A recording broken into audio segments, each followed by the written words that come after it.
Welcome to the NCO Journal Podcast, where we explore NCO professional development.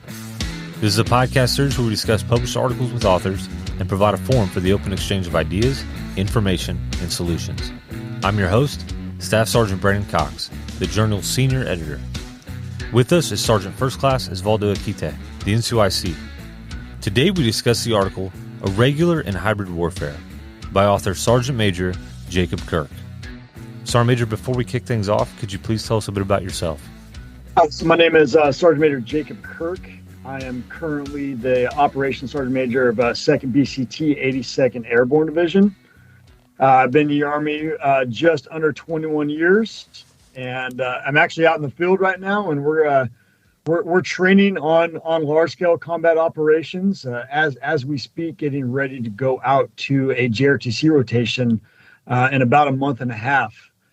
So this is really relevant to what we are doing as a division, as a decisive action division right now, and how the brigades are reforming to the division and the LSCO, the large scale combat operations fight that the Army views itself in the near future.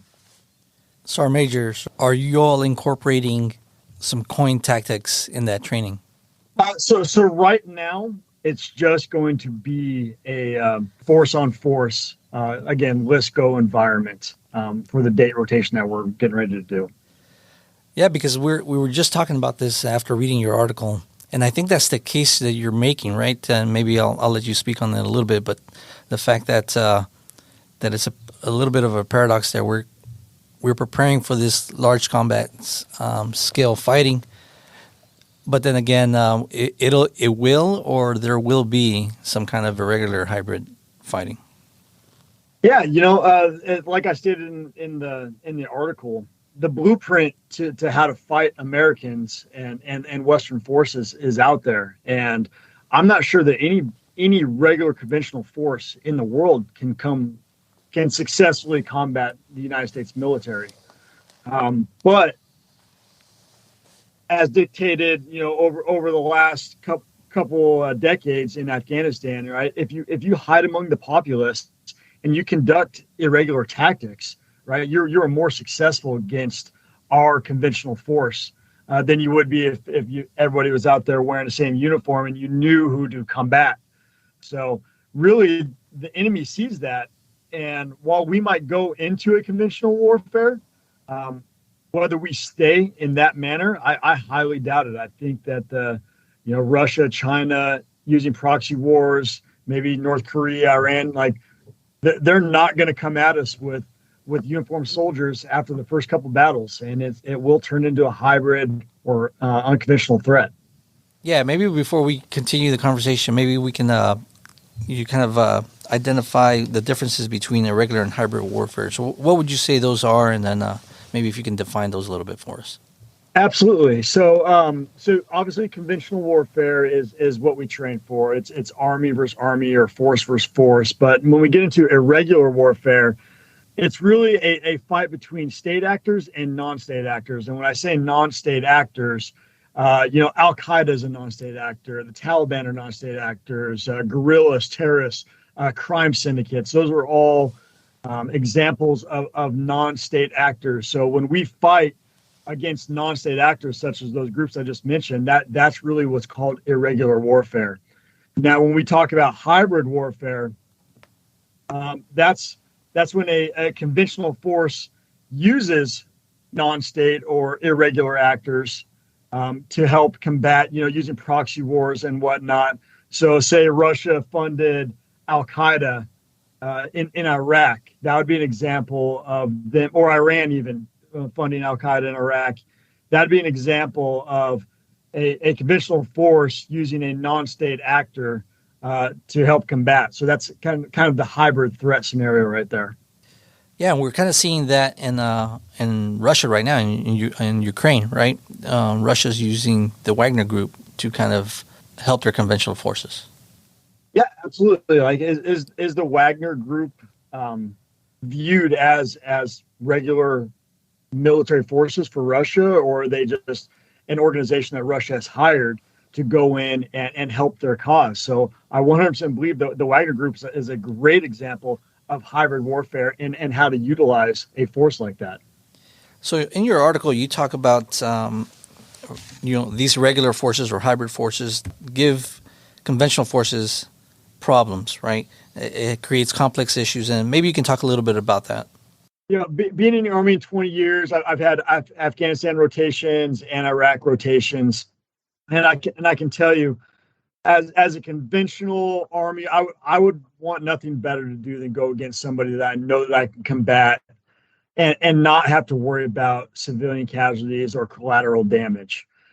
Using those hybrid forces and in that force blending into the population and having to go into the population and potentially fight in populated centers where there are civilians and whatnot, it makes it so complex for military forces, because not only do we have to fight those unconventional non-state actors inside of the civilian population center, but the world's media is also watching us, and then the propaganda war starts happening. So if there is collateral damage, and the American forces is very hyper aware of having collateral damage and then having that portrayed against the world that we are killing civilians, kids, or places of worship, that could negatively affect our force. And then if we lose that propaganda war and the population turns against us, it just makes it so much more complicated and harder to achieve our in-state and our mission goals.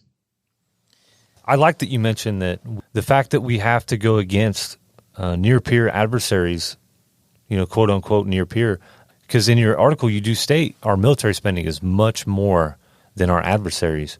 Could you talk a little bit about why you state that and how that, what is the actual effect of that if it ever came to a real war? The NDAA, the National Defense Authorization Act, which is it's being thrown around the Senate right now and was passed by the House, we're going to spend again, over $800 billion towards national defense. And then when we look at Russia and what we perceived Russia as a threat in 2022, when they came into Ukraine, I don't think there's anybody out there that didn't think Russia was just going to steamroll Ukraine and ultimately win inside of the Ukrainian environment. But we look at our force right now, and we're modernizing the training. And like I said, I'm going into a JRT rotation here very shortly, and we're in the field right now preparing for that. I don't know if the other militaries around the world will have money to train like we do right now. So having the budget the United States military has right now does increase our effectiveness on all the multi-domain platforms, land, sea, air, space, and cyberspace. We need to win every one of those fronts, and we need to win them decisively in order to be the best military in the world, which we are. It's interesting that as we're reading this article, that your unit's out in the field preparing for a JRTC rotation. And I'm reading here that it says experienced NCOs can interject many firsthand experiences during training, because what it sounds like is the focus is on large-scale combat operations. But this is where the NCOs can come in and have a hand in what the training is doing, right? There's going to be sergeant's times training. There's different tactics. There's different things to think about when you're clearing a room.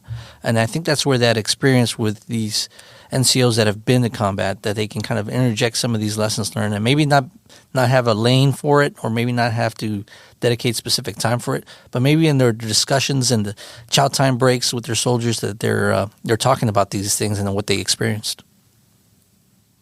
Yeah, I 100% agree, and I have firsthand experience that is actually happening right now. And what I'm afraid of is, there's a lot of new sergeants and staff sergeants that have not deployed and or experienced, that irregular warfare and the hybrid warfare that we've experienced over the last 20 years. So, as a senior NCO, I take it personally that I have to impart that experience on the younger generation so they can continue to train it. Just like you said, sergeant's time training in white space and platoon, collective and down training, they get on the calendar. They need to continue to pass on these lessons learned that we've received and that we've relearned, I should say, in order to not forget it. Because if we go to another large-scale combat operation 10 years from now, who's left in the Army that remembers what we've done over the last 20 years? It's going to be very few. And if we don't impart that knowledge, we're going to be learning a lot of new lessons that are actually old lessons. So it sounds like a call to action here for all the NCOs out there or leaders that have experience in combat to do something with that information, right? And not just maybe just pass it along, but maybe you can talk a little bit about the Center for Army Lessons Learned right now. Yeah, absolutely. So the Center for Army Lessons Learned website is phenomenal. So if it's not annotated in doctrine, that's where I go to see the latest trends that the enemy and the hybrid threat. And really, when I say trends, I mean what was happening in Iraq, what was happening in Afghanistan with the Taliban, with Al Qaeda, and the other insurgent groups that are in both of those nations. What did soldiers experience that didn't or wasn't covered in doctrine? When I decided to move on and transition from the Army, that's going to be one thing that I definitely push upon. My span of influence. Those 3 to 5 soldiers that or NCOs that I really influence and mentor. I'm going to get them on there, and I'm doing it right now, and say, hey, these are the good articles. You need to learn this. You need to continue to train on these because they will become relevant, maybe within your time in the military. Yeah, and a lot of the information there is also not just for the combat arms section. So I'm public affairs now, and the last time I used call was in Afghanistan. We were doing a rotation. We were trying out new camera equipment, and I actually had to put in my recommendations for my lessons learned with that camera equipment and my recommendations for the next camera equipment that might come out, what capabilities it should have. And I remember using the call website for that. So it's not just for the direct fighting units or combat arms, but it could be useful for all kinds of lessons learned. When was the last time you used this, Sergeant Major? So the last time I got on to the call website actually was during the academy when I graduated last year to do the research to write this article right now, and I used it before that. I deployed with 425 to Afghanistan, and it was actually dictated down to the brigade and battalion level, and they put out a reading list, and they wanted leaders to be intelligent on these certain areas, these certain publications. And you're right, not just combat arms, the full spectrum of jobs that we have in the United States Army and beyond in the other forces as well, to review, to get smart on them, because they knew we were going to go into an environment like that. And as we transition to our JRT rotation, I'm going to take those lessons learned that I learned as a first sergeant in 425, now 11th Airborne, and maybe create a reading list and push that out to the population, as well as things that potentially could happen inside of this rotation. So, Sergeant Major, as you guys are currently training for the LISCO, the big area operations and force on force, what are some of the specific trainings that you'd like to see incorporated with this hybrid and irregular warfare type of style? Yeah, great question. So as I outlined earlier, irregular warfare, like what is it? Who is it? Non-state actors. So we have, Al Qaeda, the Taliban, guerrillas, terrorist networks, crime networks. If we don't incorporate an alternate force that is not a part of the opposing force that we're staging is a near peer threat, and have a complex, tactical environment with other non-state actors, I think we're missing the boat, because they're going to be there and they're going to give us fits. And we know that because the last 20 years they've given us fits.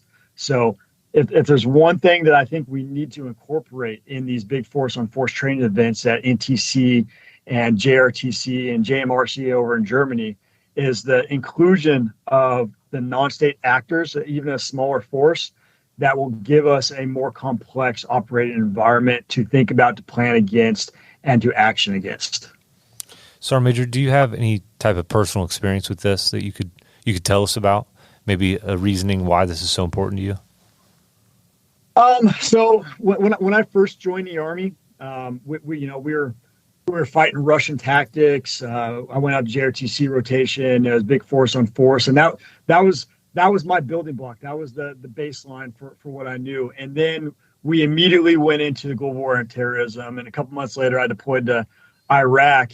And being a veteran of Iraq and Afghanistan, and losing friends in Iraq and Afghanistan, the reason I'm so passionate about this and I wrote about this is, if we don't plan now to fight the irregular warfare inside of LSCO operations, I don't want other soldiers to lose their battle buddies like I did to irregular tactics, to somebody walking up with an improvised explosive like IED vest or a car bomb or something like that, because we're just not thinking about it. Like, if I don't see tanks or I don't see infantry in the battlefield, they really don't mean anything to me. We have to take a step back, and we have to codify all these lessons learned and not forget them, so we don't lose soldiers needlessly in the future wars. Now, LSCO operations, we're going to lose large amounts of people, force on force. I don't think it can be helped. But what we can do is help minimize the impacts to that hybrid threat, because we are actually pretty good at it because we fought it over the last 20 years. Yeah, I was just thinking a lot of these lessons learned has made it down to doctrine. I know in Afghanistan we were patrolling out there and we were looking for weapons and things like that. We were never searching for, the females, civilians. But that's something that we learned quickly. And being in an all-male infantry unit, we had to request MPs to come and help us search the females. But I think that's something that became part of the doctrine, part of how we do cordon searches now, is that we incorporate a plan to search different situations. So I guess my point is, these lessons that we've learned has made it into doctrine at some point through the Center for Lessons Learned, or however it got to the doctrine. So I think it's also important for soldiers to read doctrine and understand why we do some of the things that doctrine is telling us to do.